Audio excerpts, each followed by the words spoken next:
ከምዕራብ ትግራይና ከሱዳን ድንበር የሚሰማው ለማመን ከብዷል። የህወሓት ጦር ገጥሟቸዋል የተባሉት የኮሎምቢያ ቅጥረኛ ወታደሮች ጉዳይ አነጋጋሪ ሆኗል። በኢትዮጵያ የስልጠና ጣቢያዎች ውስጥ የተገኙትና በሱዳን ጦርነት ሲሳተፉ የነበሩት ነፍሰ በላ አደገኛ የኮሎምቢያ ቅጥረኛ ተዋጊዎች ጉዳይ ከፍተኛ መነጋገሪያ ሆኗል። በሱዳን ድንበር ያለው መስመር እየደበዘዘ የጦርነት ልውውጦችም በሁለቱ ድንበሮች የተካሄዱ ነው። የሱዳን ጦርነት በከፍተኛ ሎጂስቲክስ ሲረዱ የነበሩት እነዚሁ እስከ አፍንጫቸው እንደታጠቁ የሚነገርላቸው የኮሎምቢያ ወታደሮች ወደ ኢትዮጵያ ድንበር ስለመግባታቸው እየተነገረ ነው። ይህ ጉዳይ አነጋጋሪ ሆኗል። መረጃውን በስፋት ይዘናል። ቻናሉን ሰብስክራይብ በማድረግ ወዳጅ ቤተሰብ የሆኑ ቪዲዮ ላይክ ማድረግ ቀዳሚ እርምጃ ይሁን። መልካም ቆይታ። በምዕራብ ትግራይና በምስራቅ ሱዳን አዋሳኝ ድንበር ላይ በሚገኙ በእነዚህ አካባቢዎች ከባድ መሳሪያዎች ድምፅና የድሮን ፍንዳታ በአንድ ጦርነት ብቻ የሚመነጭ መሆኑ አውቅቶለታል። በሱዳን ድንበር አቅራቢያ የሚገኘው የሸረሪና አካባቢ ከተነሳው እዚህ ውጊያ በኋላ አነጋጋሪ መረጃዎች እየወጡ ነው።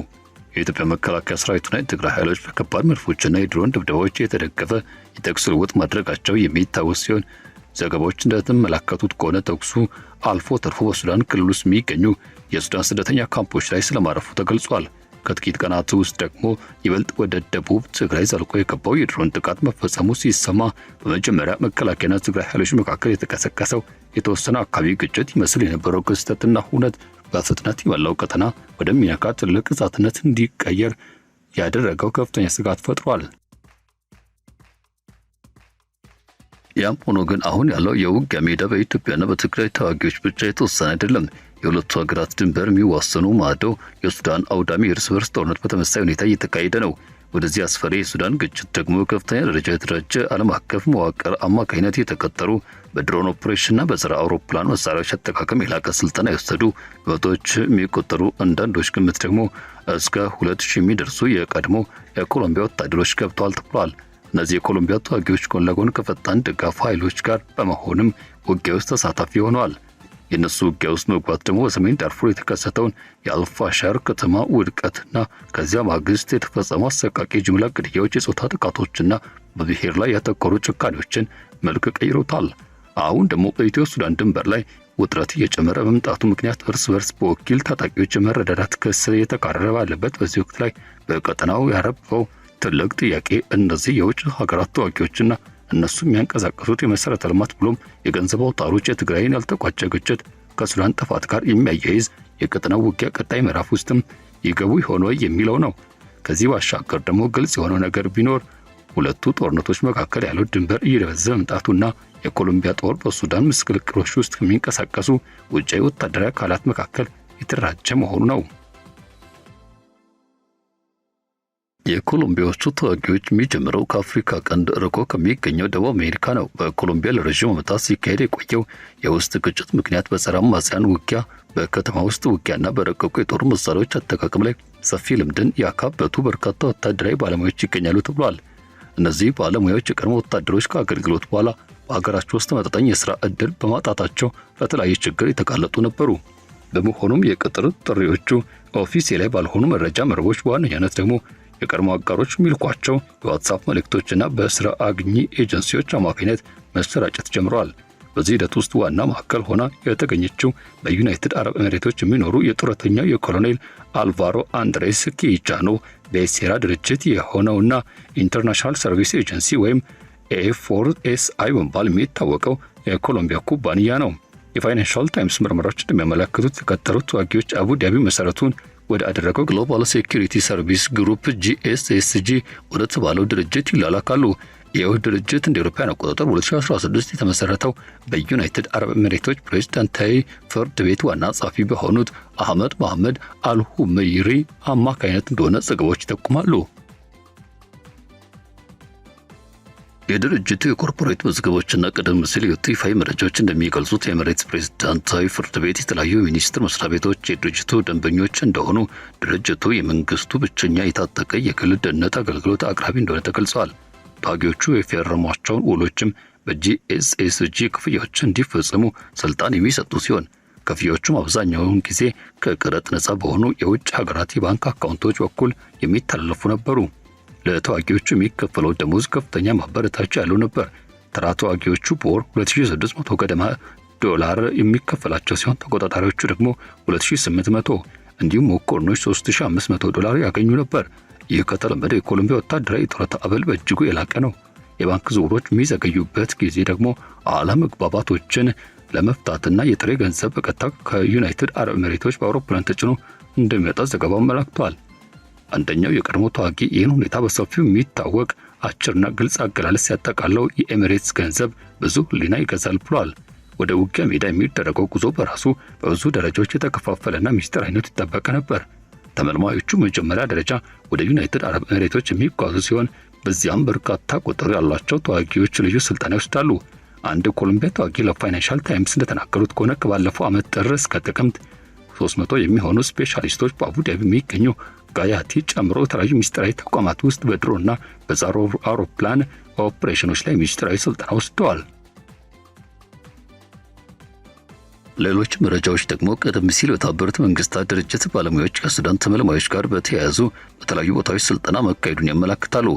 የስልክ መከታተያ ትንተናዎችና የራሳቸው ታጊ ምስክሮች እንደሚያሳዩት በስፓኒሽ ቋንቋ የሚሰሩ የሞባይል ስልኮች ከኤሚሬትስ ወታደራዊ ተቋማት ተነስተው በምስራቅ ሊቢያ በተለይም ጎፍራና በሶማሊያ ፑንትላንድ ክልል ኤሚሬትስ ወታደራዊ ቤዝ ባላት ቦሳሶ የሚደረጉ በመጨረሻም በአርኤስኤፍ ቁጥጥር ስር ወደሚገኙ ዳርፉር አካባቢዎችም እንደገቡ ያረጋግጣል። ቀደም ሲል የነበሩ መሸጋገሪያ መስመሮችም ይፋ እንደሆኑ ሲመጡ አዳዲስ የጉዞ መስመሮችና መንገዶችን ተፈጠሩ። አንዳንዶቹ ተዋጊዎች በቻድ ወይም ደግሞ በማዕከላዊ አፍሪካ ሪፐብሊክ በኩል እንደተጓዙ ተናግረዋል። አንደኛው የተመዘገበ የጉዞ መስመር ደግሞ ወደ ቦሳሶ ከመቀጠሉ በፊት በኢትዮጵያ በኩል አድርጎ ማለፉን ያሳያል። ሱዳን ውስጥ ከገቡ በኋላ የኮሎምቢያውን ቡድን በድሮን በከባድ መድፍና በጸረ አውሮፕላን ስርዓቶች ላይ በተሰማሩ የተለያዩ የጦር ሻለቃት ተደራጅተዋል። እንደ በረሃ ተኩላዎቹ ዴዘርት ወልቭስ ባሉ እነዚህ ስሞች መንቀሳቀሱ ለፈጣን ድጋፍ ኃይሎችም የውጊያና ስልጠና ድጋፍ ይሰጣሉ። በምርምር የተረጋገጡ ተንቀሳቃሽ ምስሎች እንደሚያስረዱት ከሆነ ስፓኒሽ ተናጋሪ የሆኑት እነዚህ ቅጥረኛ ተዋጊዎችም ከአርኤስኤፍ ተዋጊዎች ጋር ጎን ለጎን መሳሪያ ሲተኩሱ እንዲሁም ሞርታር ጥቃቶችን ሲሰነዝሩ ይታያሉ። ይህ የቅጥረኛ ተዋጊዎቹ ስብስብ በሱዳን ጦርነት ውስጥም ካሉት ውጫዊ ወታደራዊ ኃይሎች መካከል ትልቁና በጣም የተደራጀው ነው ይቀመጣል። አጠቃላይ ሰው ኃይላቸው በተመለከተ የተለያዩ ግምቶች አሉ። ቀደም ሲል የነበሩ መረጃዎችም ጥቂት መቶዎችን ቢጠቅሱም ፋይናንሻል ታይምስ ከበርካታ ተዋጊዎች ጋር ባደረገው ቃለ መጠይቅ ወደ 2000 የሚጠጉ ተዋጊዎችም ጉዞ ማድረጋቸውን ጠቁሟል። ዩናይትድ ስቴትስ ኦፍ አሜሪካ የቀድሞ ኮሎምቢያ ወታደሮችን በመመልመልና ወደ ሱዳን በመላክ ሚናቸውን ምክንያት በኪጃኑና በተዛማጅ የመረጃ መረብ አባላት ላይ ማዕቀብ ጥላለች። ብሪታንያም ብትሆን በተመሳሳይ እርምጃን ወስዳለች። ሆኖም ግን ጂኤስኤስጂ በራሱና ዩናይትድ አረብ ኤሚሬትስ የመንግስት አካላት በእነዚህ የማዕቀብ ጥቅሎች ውስጥም በስም አልተካተቱም። ዩናይትድ አረብ ኤሚሬትስ በበኩሏ ለፈጣን ድጋፍ ኃይሎች አርኤስኤፍ ወታደራዊ ድጋፍ መስጠቷን በተደጋጋሚና በጥብቅ አስተባብላለች። የኮሎምቢያን የቅጥር ተዋጊ ወታደራዊ አቅም እና የውጊያ ሜዳ ያሳደሩት ተጽዕኖ ከፍተኛ ፈተና የገጠመው ነው የተባለ ሲሆን በወርሃ ጥቅምት በሰሜን ዳርፉርና በዚያ መዲና በሆነችው አልፋሻራ ለመቆጣጠር በተደረገው ረዥምና አሰቃቂ ከበባ ወቅት ነበር። ከተማዋ ለተከታታይ 18 ወራት ያህል በረሃብ በከባድ መሳሪያ ድብደባና በሰብአዊ እርዳታ እጦት ተቆልፎባት ሰንብታለች። የፈጣን ድጋፍ ኃይሎች መጨረሻ ከተማን በሰብረው በገቡበት ወቅትም በዚያ የተፈጸሙ የጅምላ ግድያዎች፣ የጾታ ጥቃቶች፣ በብሔር ላይ የተኮሩ ግድያዎችና ሌሎች በርካታ አሰቃቂ ወንጀሎች ማስረጃዎቹ በፍጥነት ይፋ መሆን ከጀመሩ ሰነባብተዋል። በኋላ ላይ የአሜሪካ መንግስት ፈጣን ድጋፍ ኃይሎችና ከነሱ ጋር የተባበሩ ታጣቂዎችም በሱዳን ውስጥ የዘር ማጥፋት ወንጀል መፈጸማቸውን ደምድሟል። የተባበሩት መንግስታት ድርጅት የእውነታ አጣሪ ልዑክ በበኩሉ የክስተቱን ድርጊቶች የዘር ማጥፋት ወንጀል ሙሉ ምልክቶች ያሉት ሲል ገልጾታል። ከፋይናንሻል ታይምስ ጋር ቃለ መጠይቅ ያደረጉት ታጊዎች እንደተናገሩት ከሆነ መጨረሻ ጥቃት ወቅት ሶስተኛው የኮሎምቢያ ሻለቃ ከአርኤስኤፍ ጎን በመሰለፍ ተዋግቷል። በኮንፍሊክት ኢንሳይት ግሩፕ የተተነተነው የስልክ መከታተያ መረጃ እንደሚያሳየው በስፓኒሽኛ ቋንቋ የሚሰሩ ስልኮችና መሳሪያዎች ከዩናይትድ አረብ ኤሚሬቶች የስልጠና ቦታዎች ተነስተው በባህርና በየብስ የቀጠናው ማዕከል በማድረግም በቀጥታ ወደ አልፋሽራ ከተማ መግባታቸውን አረጋግጧል። የዚህ ቡድን መሪ የሆኑት ጀስቲን ሊንች እንደታዘቡት ከሆነ ዲጂታል መከታተያ አሻራው የአቡዳቢን የስልጠና ተቋማት በቀጥታ ከአልፋሻራ የጅምላ መቃብሮች ጋር የሚያያይዝ ነው። ሌሎች በቀረቡ መረጃዎች ደግሞ የኮሎምቢያ ተዋጊዎችም በአርኤስኤፍ ቁጥጥር ስር ባሉ አየር ማረፊያ አቅራቢያዎች ሰዎችን በማሰር ለሀገር ውስጥ አዛዦች አሳልፈው ይሰጡ እንደነበርና አንዳንዶቹ ደግሞ ከእስሩ በኋላ የሚከተለው አያያዝ እጅግ አሰቃቂ ሊሸከሙት ከሚችሉት በላይ በሚሆንበት ጊዜ ጣልቃ ለመግባት ይሞክሩ እንደነበር ይህ ዘገባ ያመለክታል። የከተማው ነዋሪዎች የጅምላ ግድያው የተፈጸመበት ወቅትም የኮሎምቢያን መግለጫ ጋር የሚመሳሰሉ የውጭ ሀገራት ተዋጊዎችን ማየታቸው ተናግሯል። በተጨማሪም አንዳንድ ተዋጊዎች በደቡብ ዳርፉር የአርኤስኤፍ መሰረት በሆነችው ኒያላ ዙሪያ ባሉ ካምፖች ውስጥ ወጣቶችና ታዳጊ ህጻናት ጨምሮ ለአዲስ የአርኤስኤፍ ተመልማዮችም ስልጠና ይሰጡ እንደነበር አምነዋል። የኮሎምቢያን ይዘውት የመጡት የላቀ ቴክኒክ አቅም በተለይም ድሮን ኦፕሬሽን ረገድ የነበራቸው ክህሎት በዚህ ወሳኝ የጦርነት ምዕራፍ ላይ የአርኤስኤፍን ወታደራዊ ብቃት በእጅጉ አሳድገው እንደነበር ዘገባዎች ይጠቁማሉ።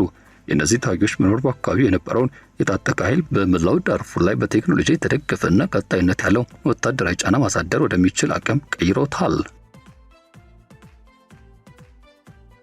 አብዛኛው የተመዘገበ የኮሎምቢያን እንቅስቃሴ በዳርፉር ላይ ያተኮረ ቢሆንም ኢትዮ ሱዳን ድንበር ስትራቴጂካዊ መልክዓ ምድራዊ ሁኔታ እየተለወጠና የተወጠረ በመምጣቱ አዲስ ግጭት መገናኛ ነጥቦችን የፈጠረ ነው። አርኤስኤፍ ኃይሎች መነሻ እንድትሆን ወይም ከግዛቷ ተነስተው ጥቃት እንዲሰነዝሩ ፈቅዳለች ሲል በተደጋጋሚ ከሷል።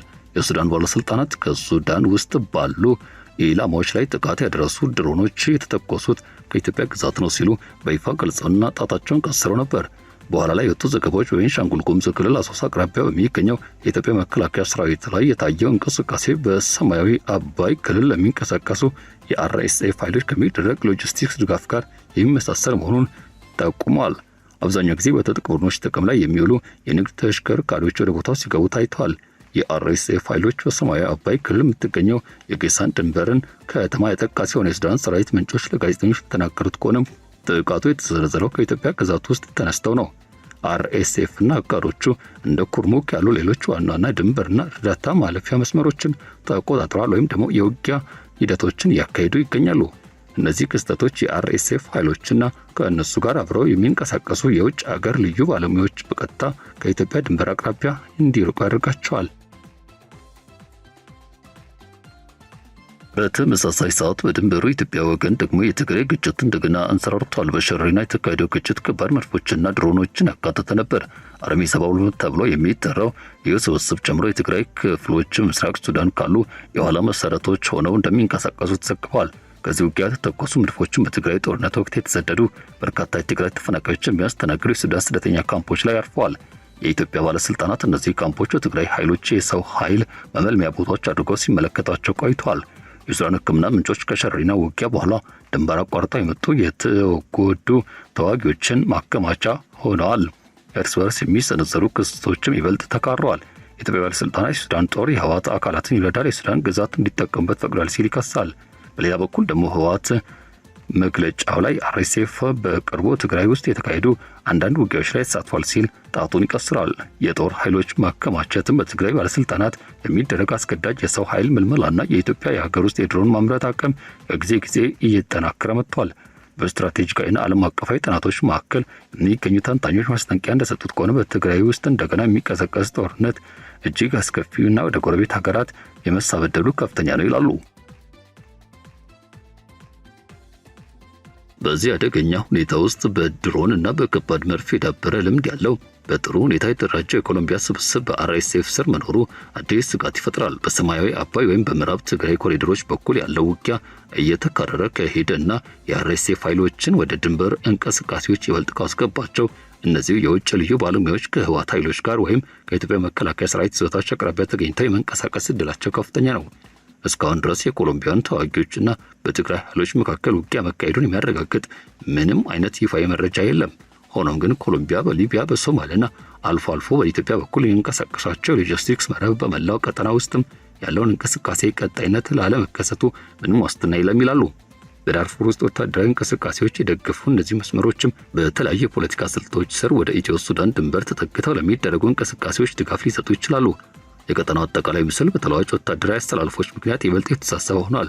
የትግራይ ጦርነት ወቅት ኤርትራና አማራ ፋኖ ታጣቂዎችም ከኢትዮጵያ መከላከያ ሰራዊት ጎን በመሆን ህወሓትን ተዋግተዋል። ከዚህ ባሻገር ደግሞ የህወሓት አመራሮች የፌዴራል መንግስቱን ከሚቃወም ማንኛውም አካል ጋር ለመስራት ዝግጁ መሆናቸውን ተናግረዋል። የኢትዮጵያ ባለስልጣናት በበኩላቸው ህወሓት ከኤርትራና ከፋኖ አካላት ጋር ግንኙነቱን እያጠናከረ ነው ሲሉ ከሰዋል። በሌላ በኩል ግብጽ ታላቁ የኢትዮጵያ ህዳሴ ግድብን በተመለከተ ከኢትዮጵያ ጋር ያላት የቆየ አለመግባባት የካይሮ ፖለቲካዊ ስሌቶች መቃኛ ሂደት ቀጥሏል። የሱዳን ጦርነት አንዳንዴ ከግብጽና ከኤርትራ ፍላጎቶች ጋር ይበልጥ ሲሰለፍ፣ አርኤስኤፍ ደግሞ ከዩናይትድ አረብ ኤሚሬቶች ጋር በተያዙ መረቦች ድጋፍ ያገኛል። የኮሎምቢያን ቅጥረኛ ጦር በዚህ የተወሳሰበ መረጃና የፖለቲካ መረብ መሃል ላይ ይገኛል። የጂኤስኤስጂ ድርጅት ከፍተኛ የኤሚሬት ባለስልጣናት ጋር ያለው የተረጋገጠ ግንኙነት የኤሚሬትስ ወታደራዊ ተቋማት ለስልጠና ማገልገላቸው ብሎም ደግሞ በሊቢያና ሶማሊያ ያሉት ከኤሚሬትስ ጋር የተያዙ ማዕከላት የመሸጋገር አይነቱ ሚና የግል ደህንነት ተቋማት እንዴት ያለ ይፋይ የመንግስት እውቅና መንግስታትን ተቋምና ተጽዕኖ ማሳደግ እንደሚችል ያሳያል። የአፍሪካ ህብረት ልዩ መልእክተኛ ኦሉሴጉን ኦባሳንጆ በፕሪቶሪያ ስምምነት መሰረት ላይ ለመወያየት ወደ መቀሌ ተጉዘው የነበረ ቢሆንም ህብረቱ ስለ አዲሶቹ ግጭቶች የተሰጠው ይፋይ ማስተያየት በጣም የተወሰነ ነው። ቀድሞውኑ ቢሆን በትግራይ ጦርነት ለማስቆም ሚና የነበራት ዩናይትድ ስቴትስ በቀይ ባህርና በአፍሪካ ቀንድ ግልጽ የሆነ የባህርና የደህንነት ፍላጎት ያላት ቢሆንም አሁንም ካለው ውጥረት የማብረድ ጥረት ሙሉ በሙሉ በሚባል ደረጃ ርቃ እንደምትገኝ ተንታኞች ይናገራሉ። ኢትዮጵያ፣ ትግራይ፣ ሱዳንና ኤርትራን እንዲሁም የውጭ ድጋፍ ሰጪዎችን የሚያካታ አዲሱ የብዙ አቅጣጫ ጦርነት ግን እነዚህን ፍላጎቶች በቀጥታ አደጋ ላይ የሚጥል ነው።